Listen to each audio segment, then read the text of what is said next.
న్యూస్కి స్వాగతం.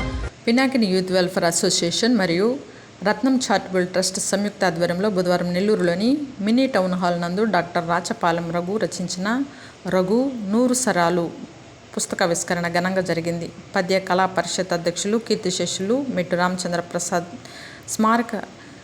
స్మారకార్థము ఆయనకు ఈ పుస్తకాన్ని అంకితం చేశారు. ముందుగా మెట్టు రామచంద్ర ప్రసాద్ చిత్రపటానికి పూలమాలలు వేసి నివాళులర్పించారు. అనంతరము దేశ నాయకుల, చరిత్రకారుల చిత్రపటాల ప్రదర్శన జరిగింది. ఈ పుస్తకావిష్కరణ కార్యక్రమంలో central GST assistant commissioner doctor CH Ushakiran, Nellore జిల్లా crime records bureau circle inspector N Ramarao, పుస్తక సమీక్షకులు doctor K Lakshminarayana Reddy, A Jayaprakash, Sheikh Riyaz Basha, Mettu Swarajyalakshmi, ఎన్ బలరామయ్య నాయుడు, సింగంశెట్టి మురళీమోహన్ రాజు, రచయిత డాక్టర్ రాచపాలెం రఘు, కవులు, కళాకారులు తదితరులు పాల్గొన్నారు.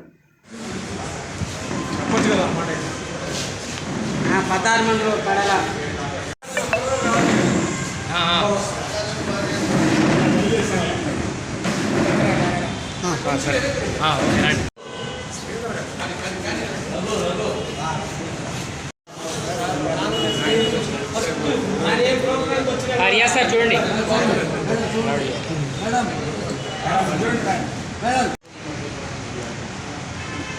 ఓకే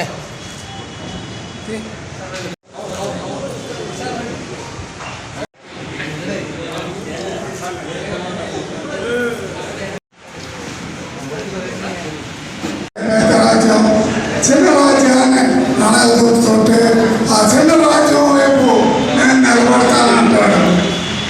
ఆ చిన్న రాజ్యంలో ఒక పెద్ద కులాల వాడు చిన్న కులాలను అనగలుగుతుంటే ఆ చిన్న కులాల వైపు నేను ఉంటాను అంటాడు.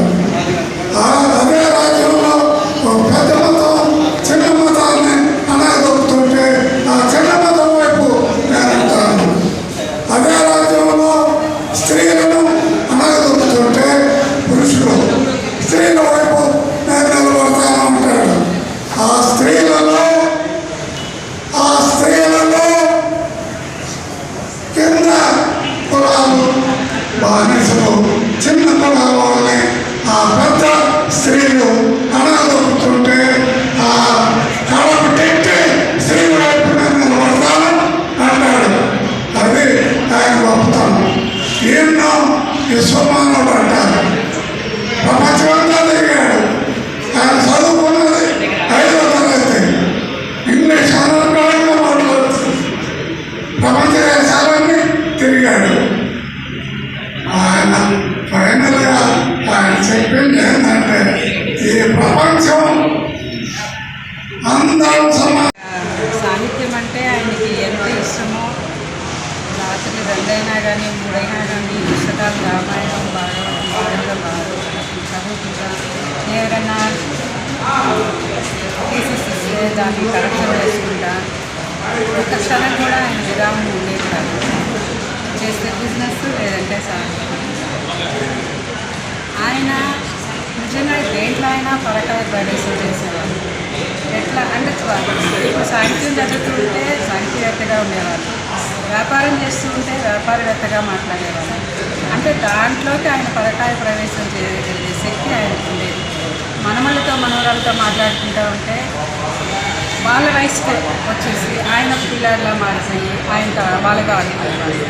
అంటే ఆ భాష కానీ, హావభావాలు, భావ వ్యక్తీకరణ, బాడీ లాంగ్వేజ్ అన్నీ కూడా చిన్నపిల్లలాగా మాట్లాడారు. అలానే సాహిత్యవేత్త అంటే సాహిత్యవేత్తగానే మాట్లాడేవారు. అంటే ఆయన ఏ పని చేసినా కానీ ఒక నిబద్ధతతో, క్రమశిక్షణతో, మనస్ఫూర్తిగా ఆ పనిని చేసేవాళ్ళు. కాబట్టి ఆ పనులన్నీ కూడా ఆయనకి అంత విజయవంతంగా అయ్యాయి అని నేను అనుకుంటున్నాను. అంటే చిన్నప్పటి నుంచి మాకు పద్యాలంటే రాయడము అది చేతరావు, కానీ ఆయన పద్యాలు పాడుతూ ఉంటే విని పెరిగిన వాళ్ళండి. అంటే పద్యాలంటే ఆయన ఏదో కూర్చొని పద్యాలు రాగయుక్తంగా పాడుకునే వాళ్ళు కాదు. స్నానం చేసేటప్పుడు కాలేజీకి పోతా ఉంటే రెడీ అవుతారు, అంటే ఏ సమయంలోనైనా కానీ ఆయన సాహిత్యాన్ని మొదలుపెట్టి అన్నం తినే టైం స్నానం చేసుకుంటూ పూలు వేసుకుంటూ పూలు ఎందుకు పూర్తి వేసుకోవాలి పట్టుపడి కూడా వేసుకున్నారు మధ్యాహ్నం పని కూడా వేసుకున్నారు. అంటే సాహిత్యం ఆయనకి ప్రాణం. ఇంకా వ్యాపారం అనేది ఆయనకి